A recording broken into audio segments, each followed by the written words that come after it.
ингээд чиний хувьд одоо тэр ажил хичээл, амьдрал, карьер тэр бүх юмнуудаа зохицуулахад ер нь эдгээрхэн пласыг ер нь хэрэг авч явдаг вэ? Яаж авч явдаг вэ ер нь?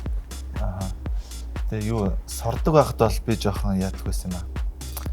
Одоо их карьер өгөөж.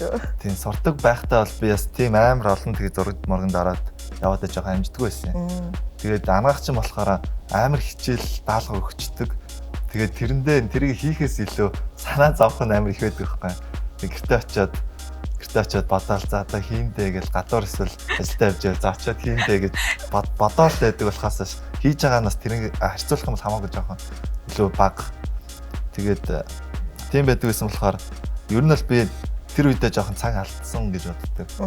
Тэгээд бодож явсаар гад би ингээ бодоо явж байгаа хооронд фитнест очиод бодонгоос дасгал хийжсэн байна байсан баг. Зүгээр бодчихснаас.